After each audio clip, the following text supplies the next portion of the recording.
to my dark side.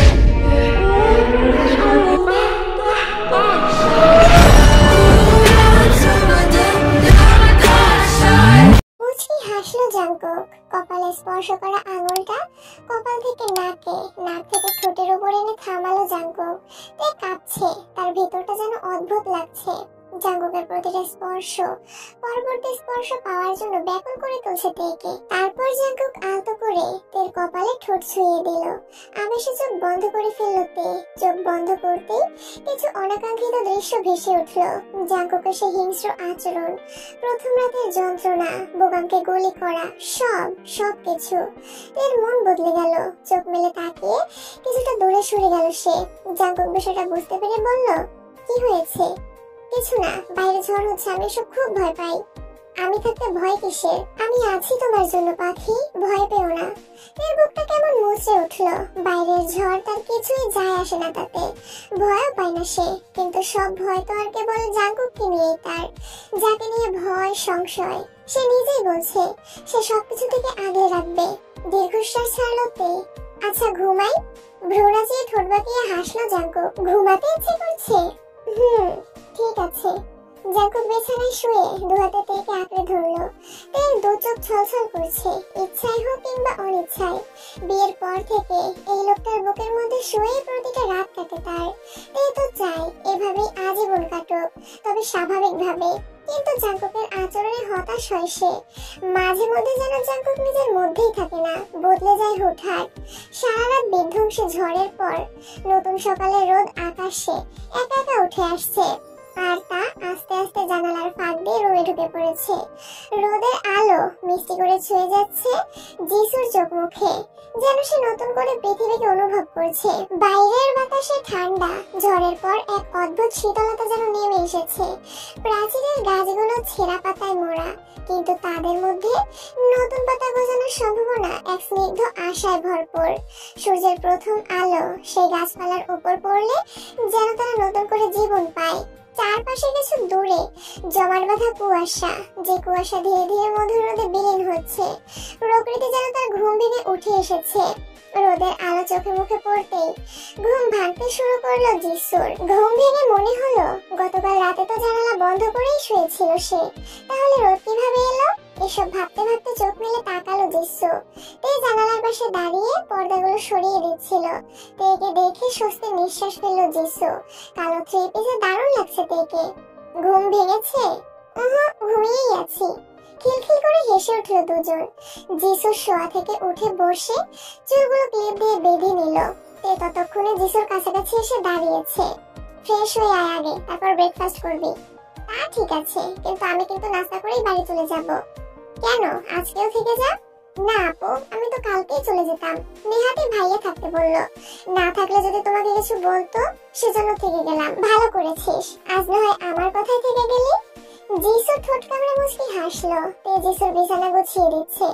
ঠিক আছে, জানো আপু, ভাইয়া যে এতটা ভালো আগে বুঝিনি। যেমন?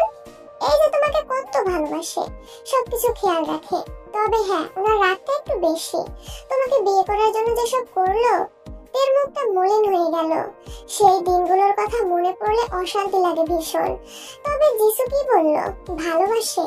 জাঙ্কুক তো ভালোবাসায় বিশ্বাস করে না, আর না তো তেকে ভালোবাসে। অনেক বলেছিস, পাকা বুড়ি একটা। চল চল, ফ্রেশ হয়ে নে, আমি গেলাম, কাজ আছে আমার। তে এসব বলতে বলতে ঘর থেকে বেরিয়ে গেল।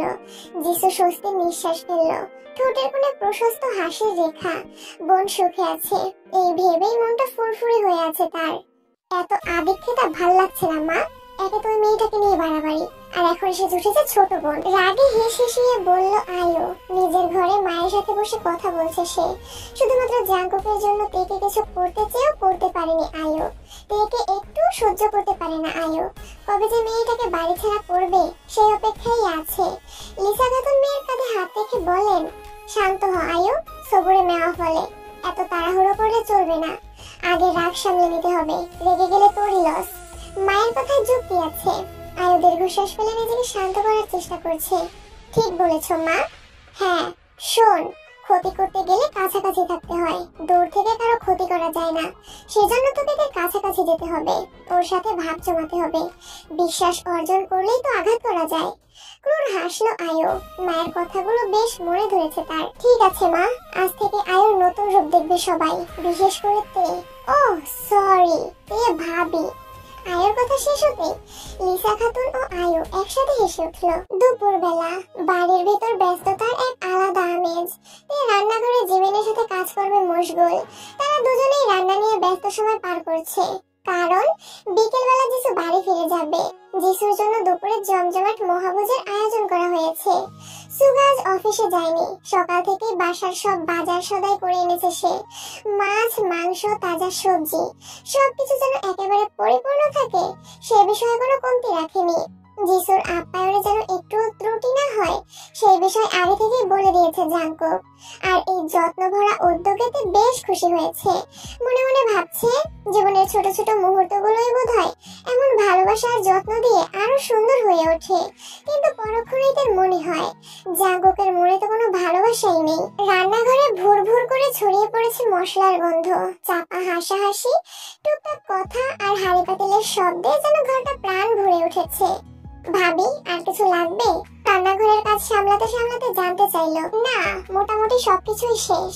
এই হাসি মুখে উত্তর দিল, কপালের চুলগুলো সরিয়ে নিল আঙুলের ফাঁক দিয়ে। তাহলে আপনি গোসল সেরে নিন ভাবি, আমি সবকিছু ডাইনিং টেবিলে নিয়ে রাখছি। দায়িত্বশীল ভঙ্গিতে বলল জিমিন।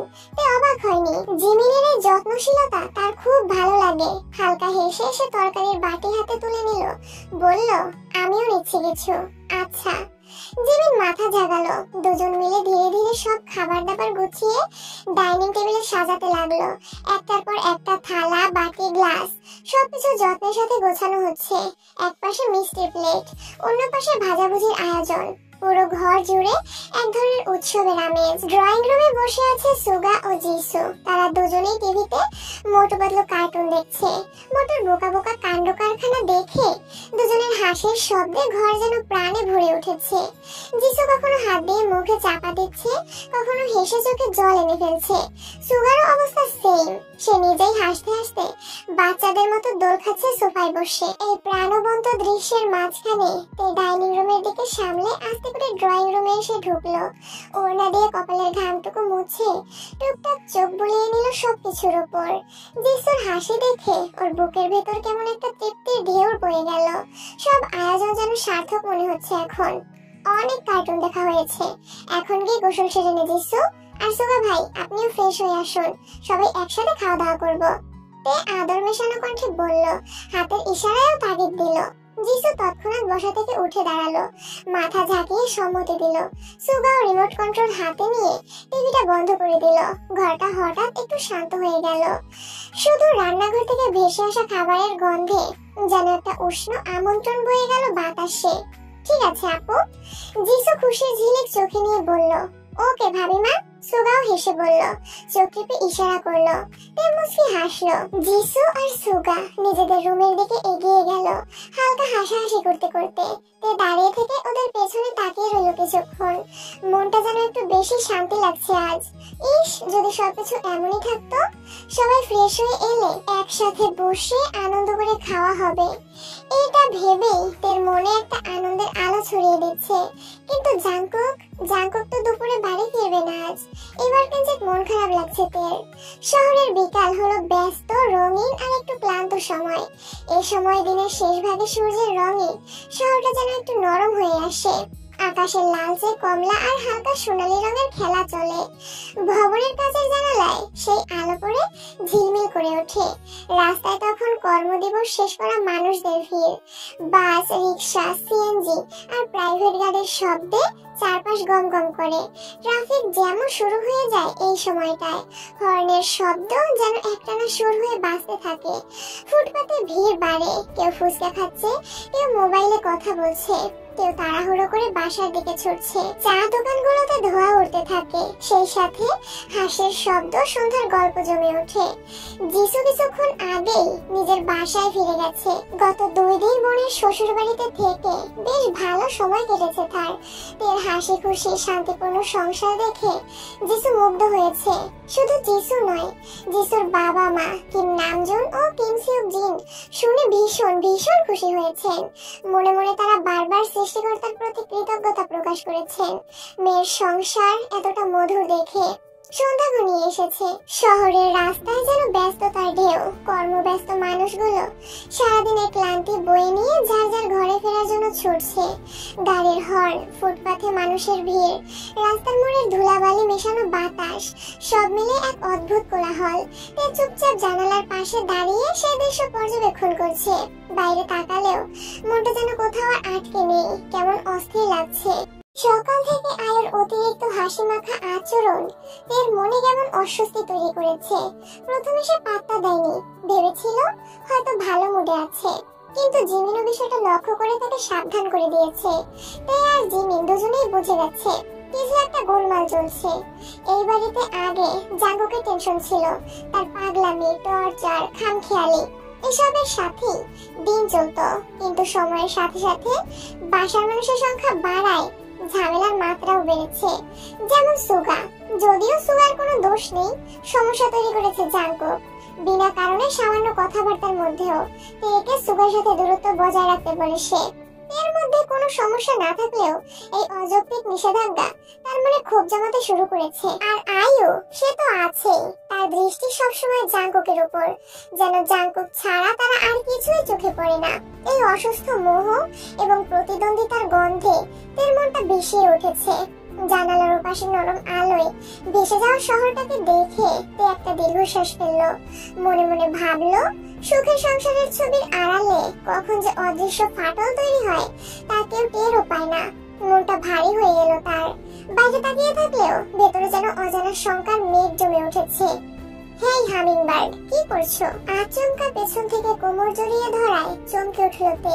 জাঙ্কুক ছিল যেন ঝড়ের মতো, কখন যে কাছে এসে দাঁড়িয়েছে টেরই পায়নি তে। তার শক্ত হাত দুটো তের কোমরের চারপাশে এক ঘড়িতে বেঁধে ফেললো। আঙুলের স্লাইড করার নরম চাপ তের পেটের উন্মুক্ত ত্বকে কাঁপুনি তুলল। সাথে সাথে জাঙ্কুকের নিঃশ্বাস আর ঘাড়ে মৃদু কামড়, সবকিছু মিলিয়ে তার সারা শরীরে একটা অজানা শিহরণ ছড়িয়ে গেল। ইচ্ছে না থাকলেও শরীরটা নিজের মতো করে প্রতিক্রিয়া দেখাচ্ছে। কিছু না, নিজের স্বর স্বাভাবিক রাখার চেষ্টা করলো তে। এত জলদি বাড়ি ফিরলেন আজ? সবকিছু ঠিক আছে তো? সবকিছু ঠিক আছে, জাঙ্কুক গম্ভীর কণ্ঠে ফিসফিস করে বলল। মনে মনে হাত ছেড়ে বাঁচলো, তবে জাঙ্কুক কখনো তাকে ছেড়ে দেয়নি, উল্টে আরো কাছে টেনে নিয়ে তার শরীরের সাথে শরীর জড়িয়ে রেখেছে। এই ঘনিষ্ঠতা, এই গাঢ় উষ্ণতা তাকে বিচলিত করে তুলছে। কি ভাবছো এত? আবারও প্রশ্ন, আবারও জাঙ্কুকের চোখে সেই চেনা তীক্ষ্ণতা। চমকালো, কিভাবে বুঝলো জাঙ্কুক যে সে চিন্তিত? জাঙ্কুক আলতো করে তেকে নিজের সামনে ফিরিয়ে আনলো, চোখে চোখ রেখে তাকালো। সেই গভীর দৃষ্টি যা তেকে কখনোই স্বাভাবিক থাকতে দেয় না। তে বেশিক্ষণ চোখে চোখ রাখতে পারলো না, দৃষ্টি নামিয়ে নিয়ে থেমে থেমে বলল, যিশু বাসায় চলে গেছে তো, সেজন্য মনটা একটু খারাপ লাগছে। ও আচ্ছা। জাঙ্কুক ঠোঁটে এক চিলতে হাসি টেনে বলল, আমি ভাবলাম আমার ছোট্ট হামিংবার্ড কার ভাবলে মশগুল হলো আবার। একটা দুষ্টুমির হালকা ভাব ছিল তার গলায়। এক মুহূর্ত দোনামোনা করলো, তারপর কেমন যেন মুঠো ভরা অভিমানে মুখ তুলে বলল, যদি অন্য কারো কথা ভাবতাম। মাত্র কয়েক সেকেন্ড, তারপরে যেন সব বদলে গেল। দপ করে যেন জাঙ্কুকের চোখে ঝলসে উঠলো আগুনের ঝলক।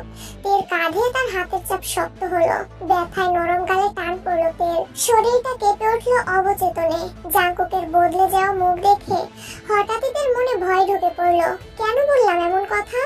মনে মনে অনুতপ্ত হলো সে, দ্রুত গলা শুকিয়ে এলো। আমি মজা করেছি, প্লিজ প্লিজ শান্ত হন আপনি, ভীত কণ্ঠে বলল।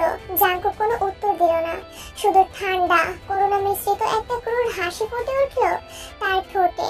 হঠাৎ করে দুই হাতে তের গাল মুঠোবন্দি করলো সে, এত শক্ত করে যেতে ব্যথায় কেঁপে উঠলো। তার চোখ মুখের এত কাছে জাঙ্কুক যে নিঃশ্বাসের উষ্ণতা গাল ছুঁয়ে যাচ্ছে। এই মুহূর্তে জানে জাঙ্কুকের ভালোবাসা কেবল উষ্ণতা নয়, মাঝে মাঝে তা দাবানলের মতো হয়, যা তাকে পুরোপুরি গ্রাস করে ফেলতে পারে যদি তোমার ভাবনায় অন্য কেউ আসে। জাঙ্কুক ঠান্ডা গলায় বলল, আমি সেই ভাবনা নষ্ট করে ফেলবো। যদি ভাবনাই না থাকে তখন তো আর কারো আসার সুযোগই নেই, তাই না? তে হতবাক হয়ে তাকিয়ে রইল তার দিকে। কি বলবে, ভাষা খুঁজে পাচ্ছে না সে। মাঝে মধ্যে মনে হয় এই লোকটাকে সত্যিই কোনো মানসিক হাসপাতালে পাঠানো উচিত। তে সঙ্গে সঙ্গে নিজের ভাবনায় চমকে উঠল তে। উফ, কি সব ভাবছি আমি! যদি কোনোভাবে এই ভয়ঙ্কর লোকটা আমার ভাবনা পড়ে ফেলে তাহলে তো আজই আমার শেষকৃত্য হয়ে যাবে। ভয়ে ভেতরটা শুকিয়ে গেল। শুকনো ঢোক গেলে খুব ভদ্র গলায় বলল, ঠিক বলেছেন। জাঙ্কুক সন্তুষ্টির ছায়া ফুটিয়ে মুচকি হাসলো। তার হাসি এর জন্য সবসময় একরকম ভয় আর মুগ্ধতার মিশ্রণ হয়ে ধরা দেয়। সেই হাসির সাথে তাল মিলালো। একটা মেয়ে কি হাসি ফুটিয়ে তুললো ঠোঁটে, মনে মনে নিজেকে প্রবোধ দিল, ওই যে একটা কথা আছে না, পড়েছি মোগলের পাল্লায়, খানা খেতে হবে একসাথে। জানে জাঙ্কুকের আচরণ এক ধরনের তীব্র অধিকার বোধে ভরা, যেখানে ভালোবাসা নেই, নেই কোনো প্রেম, আছে শুধু জ্বালিয়ে দেওয়া অনুভূতি আর আগুন। তবু এই আগুনেই যেন একটা স্বস্তিও আছে, কিংবা আকর্ষণ আছে। ভয় আর ভালোবাসার অদ্ভুত মিশেলে তার বুকের ভেতর চাপা শ্বাস টেনে নিল। জাঙ্কুক এখনো তার মুখের দিকে গম্ভীর দৃষ্টিতে তাকিয়ে আছে, যেন তার চোখের ভেতর আরেকটা জগৎ দেখতে পেয়েছে। ঘড়িতে রাত ৩:২৫।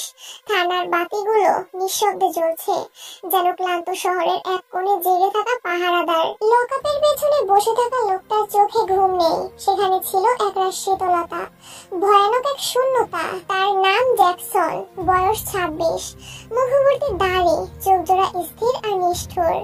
টেবিলের অন্য পাশে বসে আছেন ইন্সপেক্টর গংকাই। তার চোয়াল শক্ত, চোখে রক্ত জবার লাল রেখা। ৪৮ ঘন্টা ঘুমাননি। চোখের সামনে এই সিরিয়াল কিলার, যে পরপর ৩ জন ধর্ষককে খুন করেছে, তাও খুব নৃশংস ভাবে, দেখার মতো না। শহরের অন্ধকার অলিগলিতে ফেলে যাওয়া মৃতদেহের পাশে কোনো চিরকুট বা চিহ্ন পর্যন্ত রাখত না সে। সবকিছু মিলিয়ে গংকাইয়ের উপর মহল থেকে ভীষণ চাপ এসেছিল। ফলশ্রুতিতে এই খুনিকে ধরার জন্য প্রাণপণে দৌড়েছেন ২ দিন, এবং অবশেষে আজ সে সফল। ইন্সপেক্টর গংকাই চুপচাপ কফির মগটা ঠোঁটে তুললেন। ধোঁয়া উঠছিল, কিন্তু তার চেয়েও গরম ছিল ওনার ভেতরের আগুন। তুই খুন করেছিস ৩ জন পুরুষকে, সব প্রমাণ আছে, হাতে নাতে ধরা পড়েছিস। এবার বল, কার নির্দেশে করেছিস সেগুলো? জ্যাকসন একটু হেসে ফিসফিস করে বলল, ওরা কেউ পুরুষ না স্যার, সবাই কাপুরুষ, ধর্ষণকারী। আর ধর্ষণকারী কখনো পুরুষ হয় না।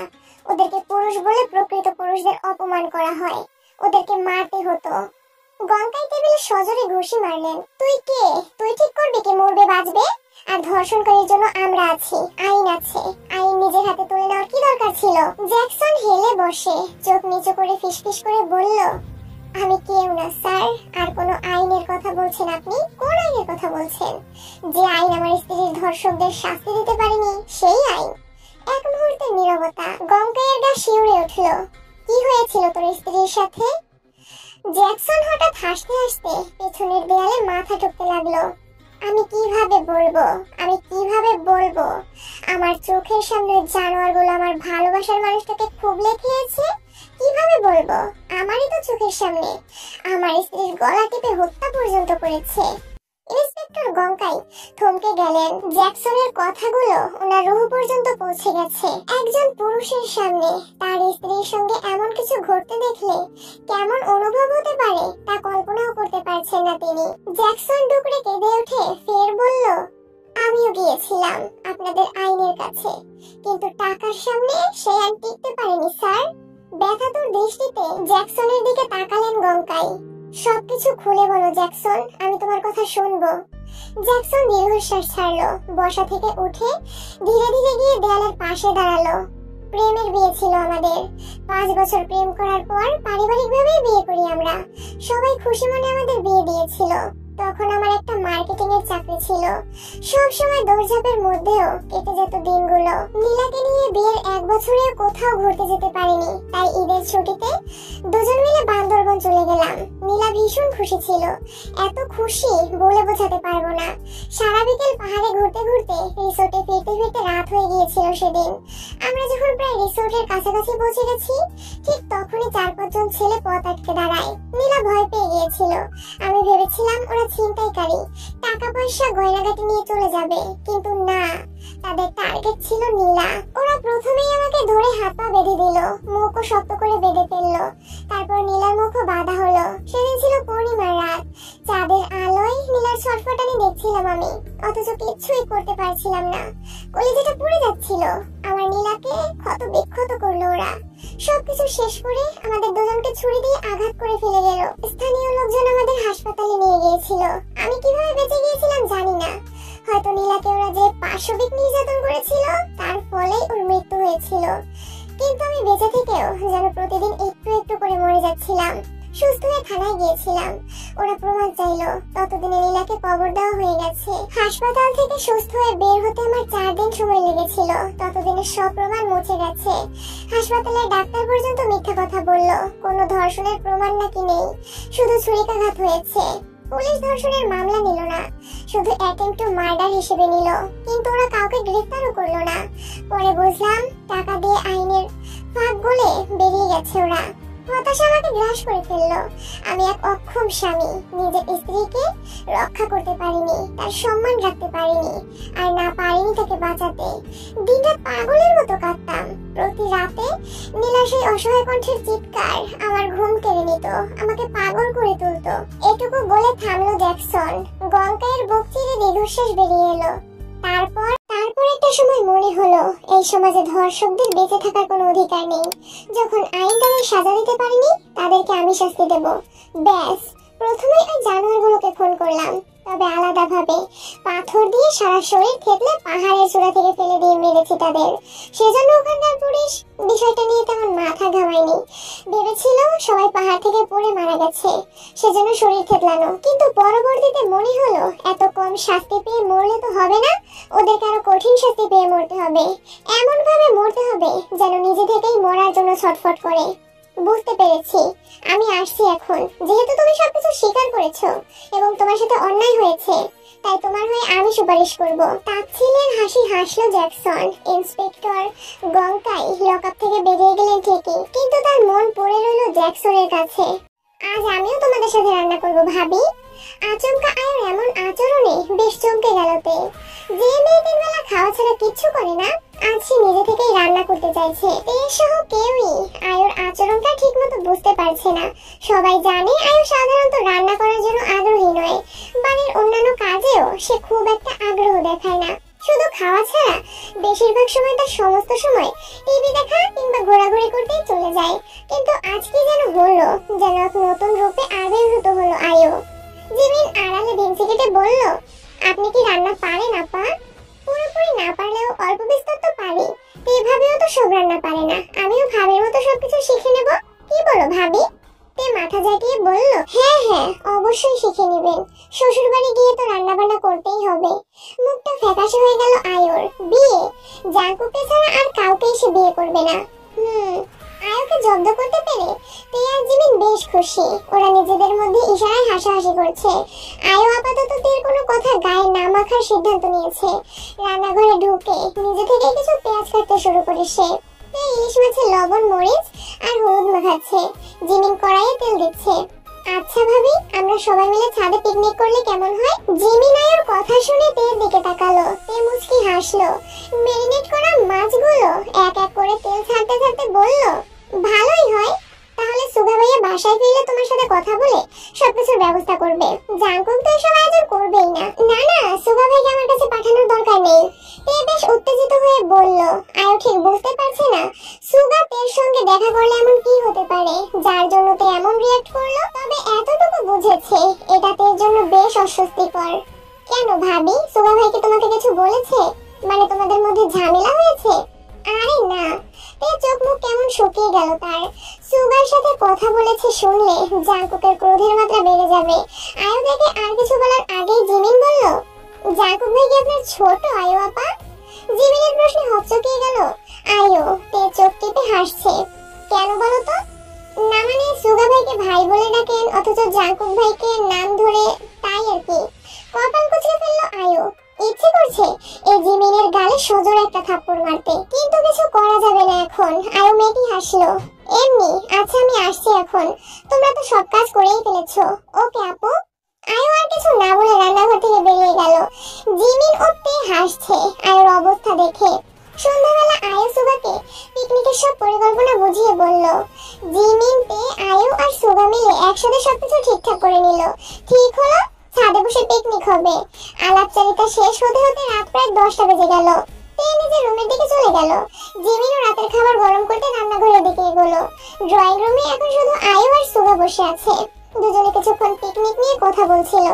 এর মধ্যে আয়ু একবার দরজার সামনে গিয়ে দাঁড়িয়েছিল। সুগা টিভি দেখছে আর মাঝে মাঝে বোনের সঙ্গে কথা বলছে। হঠাৎ আয়ু এগিয়ে এসে বলল, ভাইয়া তে ভাবি তোমাকে ডেকেছে। সুগা একটু অবাক হয়ে জিজ্ঞেস করলো, ভাবি কোথায় ডেকেছে? টিভির দিকে তাকানো অবস্থায় শুধালো সুগা। আয়ু তাড়াহুড়ো করে বলল, হ্যাঁ ভাবি রুমেই ডাকছে, বললো কি একটা জরুরি কথা আছে, তুমি এক্ষুনি যাও। ওকে। তে জরুরি কথা বলবে শুনে সুগা সময় নষ্ট করলো না, দ্রুত তে রুমের দিকে এগোলো। বিছানা গোছগাছ করছিল তে। এমন সময় ঘরে কারো উপস্থিতি টের পেয়ে পিছন ফিরে তাকালো সে। ভাবিমা তুমি ডেকেছো? সুগাকে বেডরুমে দেখে গলা শুকিয়ে গেল তের। মাত্র জাঙ্কুকের গাড়ির আওয়াজ শুনতে পেয়েছে সে, তার মানে জাঙ্কুক যে কোনো মুহূর্তে রুমে চলে আসবে। তে ঘটনার আকস্মিকতায় হতভম্ব হয়ে দাঁড়িয়ে আছে। সুগাকে যে ঘর থেকে চলে যেতে বলবে সেটাও পারছে না। সুগা তেকে এভাবে দাঁড়িয়ে থাকতে দেখে আরেকটু কাছাকাছি এগিয়ে বলল, তুমি ঠিক আছো? ঘোর কাটলো তের। সুগার দিকে এগিয়ে কণ্ঠে অস্থিরতা নিয়ে বলল, আমি ঠিক আছি ভাইয়া, আপনি ড্রয়িং রুমে গিয়ে বসুন, আমি একটু ফ্রেশ হয়ে আসছি, কেমন মাথা ব্যথা করছে। আমি জিমিনকে দিয়ে বাম পাঠিয়ে দিচ্ছি রুমে, নিচে যাওয়ার দরকার নেই, তার চেয়ে বরং তুমি রুমে বসেই আরাম করো। কি হয়েছে সুগা, আরাম করার কথা হচ্ছে যে? জাঙ্কুকের গলা শুনে রীতিমতো কেঁপে উঠল তে। দরজার দিকে তাকাতেই তাকে দেখতে পেল কালো ফর্মাল শার্ট আর প্যান্ট পরে দাঁড়িয়ে আছে। চোখ দুটো লালচে হয়ে গেছে, মুখটা কেমন যেন বিধ্বস্ত লাগছে। জাঙ্কুক ধীরে ধীরে ঘরের ভেতর প্রবেশ করলো। সুগা বলল, ভাবিমা ডেকেছিল আমাকে, কিন্তু রুমে এসে শুনি মাথা ব্যথা করছে, তাই বললাম রুমে থেকে আরাম করতে, এখন ড্রয়িং রুমে যাওয়ার দরকার নেই, আমি গিয়ে বাম পাঠিয়ে দিচ্ছি। তে স্থির হয়ে দাঁড়িয়ে আছে, কোনো কথা বলছে না, শুধু জাঙ্কুকের দিকেই তাকিয়ে আছে। কোনো ওষুধ লাগবে না সুগা, লাগলে আমি দিয়ে দেব, চিন্তা করিস না, তুই যা, আমি দেখছি তোর ভাবিমাকে। ঠিক আছে ভাইয়া, গুড নাইট। Good night. সুগা তের দিকে তাকিয়ে মুচকি এসে ঘর থেকে বেরিয়ে গেল। কি রে আয়ু, তুই তো বললি ভাবি আমাকে ডেকেছিল, কিন্তু ভাবির তো শরীর খারাপ, তাছাড়া আমার সাথে কথা বলতেও আগ্রহী ছিল না। সিঁড়ি বেয়ে নিচে নামতে নামতে কথাগুলো বলল সুগা। আয়ু ড্রয়িং রুমের সোফার পাতলে বসে টিভি দেখছিল। ডাইনিং রুমে দাঁড়িয়ে থাকা জিমিন সব শুনে যা বোঝার বুঝে গেল। ইচ্ছে করেই আয়ু জাঙ্কুকের সামনে তে আর সুগাকে উপস্থাপন করেছে। আমি যে শুনলাম ভাবি ডাকলো তখন, তোর মাথা শুনেছিস পেতনি? সুগা আয়ুর মাথায় একটা গাঁটটা মেরে হাত থেকে রিমোট কিনে নিল। আয়ু বিশেষ কিছু বলল না। অন্য সময় হলে ভাইয়ের সাথে রিমোট নিয়ে ঝামেলা বাঁধা তো নিশ্চিত, কিন্তু এখন আয়ুর মনটা ভীষণ ভালো। সবসময় আমার সাথে এমন করো, মাকে বলবো তুমি আমাকে মেরেছো। যা গিয়ে বল পেতনি কোথাকার। আয়ু শান্ত ভঙ্গিতে হেঁটে নিজের রুমের দিকে এগোলো। নিজের কাজকর্ম সেরে জিমিন ডাইনিং রুম থেকে ড্রয়িং রুমে এসে সুগার কাছে দাঁড়ালো। কি খবর মতি জিমিনা? আপনার বোন আসলেই একটা পেতনি। ওমা, কেন? কিছু না। ওকে শাকচুন্নি। নিজের ব্যাপারে এমন কথা শুনে চোখ বড় বড় করে ফেললো জিমিন। আমি শাকচুন্নি? ভালো ভালো। জিমিন এ কথা বলে রাগে গজগজ করতে করতে রান্নাঘরের দিকে এগোলো। সুগা জিহ্বায় কামড় বসালো, কি ভুলটাই না করলো সে। এই জিমিনা, জিমিনা, মতি জিমিনা, ওই জিমিনা শোনো না, তোমাকে বলেছিলাম সুগার সাথে অপ্রয়োজনে কথা বলবে না, আমার সহ্য হয় না। তবুও কেন বললে হামিংবার্ড? তের একটি হাত শক্ত করে পেছন থেকে ধরে রেখেছে জাঙ্কুক। সে ঠিক তের পেছনে দাঁড়িয়ে আছে, রাগে যেন পাগল হয়ে গেছে। তে তখন থেকে বোঝানোর চেষ্টা করছে সুগা নিজে থেকেই রুমে এসেছিল, কিন্তু জাঙ্কুক তার কথায় কান দিচ্ছে না, পাগলের মতো একা একা বকেই যাচ্ছে। জাঙ্কুক, কতবার বলবো, আমি ওনাকে রুমে আসতে বলিনি, হয়তো পিকনিকের বিষয়ে কথা বলতে এসেছিল। বেডরুমে বসে কেন কথা বলতে হবে বলো?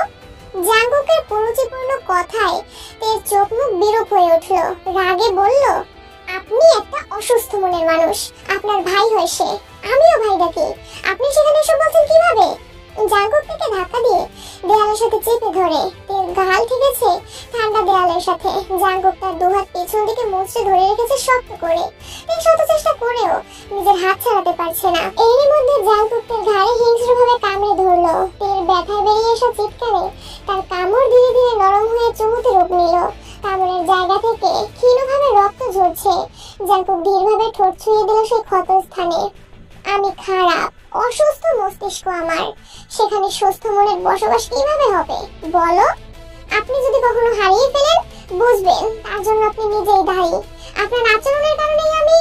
এর কথা শেষ হওয়ার আগে জাঙ্কুক তাকে এক ঝটকায় নিজের দিকে ফিরিয়ে শক্ত করে থুতনিতে হাত রাখে। এই পাখি, চুপ, আমি তোমাকে কখনো হারাবো না, হারাতে দেব না। তার ছেলের হাসি হাসলো তে। জাঙ্কুক হুট করে কোলে তুলে নিল তাকে। তে বুঝতে পারছে না কিছু। কি করতে চলেছে জাঙ্কুক? কোথায় যাচ্ছেন? ওয়াশরুমে। কেন? জবাবে শুধু এক রহস্যময় হাসি হাসলো জাঙ্কুক। কোনো কথা বলল না। ধীর পায়ে থেকে নিয়ে ওয়াশরুমের দিকে এগোলো। খানবাড়ির ওয়াশরুমগুলো এতটাই বড় যে মনে হয় সেখানে হাডুডু খেলাও সম্ভব। কি করবেন আপনি? বাথটবে চুবাবেন? এর সরাসরি প্রশ্নের কোনো জবাব দিল না জাঙ্কুক। চুপচাপ তাকে কোল থেকে নামিয়ে ওয়াশরুমের দরজার ভেতর থেকে আটকে দিল। তারপর তার হাত ধরে নিয়ে গিয়ে শাওয়ারের নিচে দাঁড় করালো। তার চোখে ভয়, বিরক্তি আর সেই সাথে কৌতূহল ভেসে উঠল। জাঙ্কুক ধীর হাতে বাড়িয়ে শাওয়ার ছেড়ে দিল। ওপর থেকে টলটলে জল পড়তে শুরু করলো। জাঙ্কুক আর তে দুজনেই সেই পানির নিচে নিশ্চুপ দাঁড়িয়ে। আজকের জাঙ্কুক এর কাছে অচেনা লাগছে। অন্যদিন হলে এতক্ষণে সে হয়তো জোর করে বিছানায় নিয়ে যেত, কিন্তু আজ ওয়াশরুমে। শাওয়ারের জলে এর শরীর ভিজে একাকার। জাঙ্কুকেরও একই অবস্থা। দুজনেই এক দৃষ্টিতে পরস্পরের দিকে তাকিয়ে আছে, একদম শব্দহীন। এর কপাল বেয়ে জল গড়িয়ে নাকের ডগায় জমেছে। সেখান থেকে ঠোঁট ছুঁয়ে থুতনি বেয়ে নিচে পড়ছে। এই দৃশ্য জাঙ্কুককে ক্রমশ বেপরোয়া করে তুলছে। সে তের কোমরে শক্ত করে হাত রেখে তাকে নিজের বুকের সাথে মিশিয়ে ফেললো। কপালে কপাল ঠেকিয়ে এক মুহূর্তে নিঃশ্বাসহীনতায় আটকে গেল দুজন। তে চমকালো তে। আজকে প্রথম জাঙ্কুক তার নাম নিয়ে ডাকলো। বলুন, আমি খুব কষ্ট দেই তোমাকে? হ্যাঁ।